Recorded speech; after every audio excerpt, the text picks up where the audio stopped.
সালামুন আলা নূহিন ফিল আলামিন পরে পানিতে ফু দিয়ে খেলে কি হয় জানলে আপনি অবাক হয়ে যাবেন। খুবই চমৎকার একটি কোরআনের আয়াত। আল্লাহ পাক রব্বুল আলামিন এই কোরআনের আয়াতের ভিতরে অনেক বরকত দিয়েছেন। যদি আপনি এটার আমল করতে পারেন সঠিকভাবে, তাহলে আল্লাহ পাক রব্বুল আলামিন আপনাকে এত কিছু দান করবেন যে আপনি অবাক হয়ে যাবেন। এক নাম্বার হচ্ছে, যদি কোনো ব্যক্তি অসুস্থ থাকে আল্লাহ পাক রব্বুল আলামিন তাকে শেফা দান করে দিবেন। এই আয়াতের ভিতরে শেফা রয়েছে, কেননা পবিত্র কোরআনুল কারীমের ভিতরে আল্লাহ পাক রব্বুল আলামিন মুমিনদের জন্য রহমত এবং শেফা দিয়েছেন।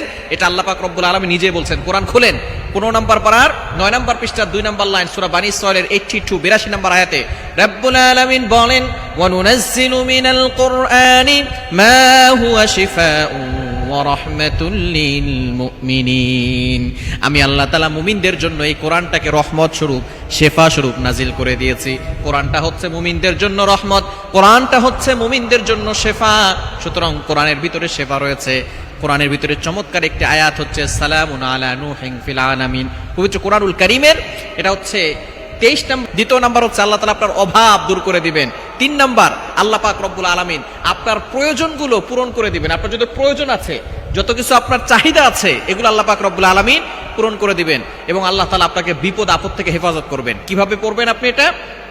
প্রথমে ওযু করবেন, ওযু করে এরপর আপনি 3 বার ইস্তেগফার পড়বেন। আস্তাগফিরুল্লাহ রাব্বি মিন কুল্লি যামবি ওয়া আতুবু ইলাইহি লা হাওলা ওয়ালা কুওয়াতা ইল্লা বিল্লাহিল আলিয়্যিল আযীম। এটা আপনি 3 বার পড়বেন। এরপরে আপনি 3 বার দুরূদ শরীফ পড়বেন। দুরূদ ইব্রাহিম যেটা আমরা নামাজের ভিতরে পড়ি সেটা পড়বেন। আল্লাহুম্মা সাল্লি আলা মুহাম্মদ ওয়া আলা আলি মুহাম্মদ কামা সাল্লাইতা আলা ইব্রাহিম ওয়া আলা আলি ইব্রাহিম ইন্নাকা হামিদুম মাজিদ। আল্লাহুম্মা বারিক আলা মুহাম্মদ ওয়া আলা আলি মুহাম্মদ কামা বারাকতা আলা ইব্রাহিম ওয়া আলা আলি ইব্রাহিম ইন্নাকা হামিদুম মাজিদ। এটা আপনি পড়বেন 3 বার। এরপরে আপনি সালামুন আলা নূহিন ফিল আলামিন, এটা আপনি পড়বেন 7 বার। এরপরে আবারও 3 বার দুরূদ শরীফ পড়ে 1 গ্লাস পানিতে পড়ে ফু দিয়ে ওই পানিটা আপনি খাবেন। ইনশাআল্লাহ আল্লাহ পাক রব্বুল আলামিন আপনাকে সুস্থতার নিয়ামতে পরিণত করে দিবেন। আপনার বিপদ আল্লাহ পাক রব্বুল আলামিন দূর করে দিবেন। এবং ওই পানিটা হালকা ঘরে ছিটিয়ে দিবেন।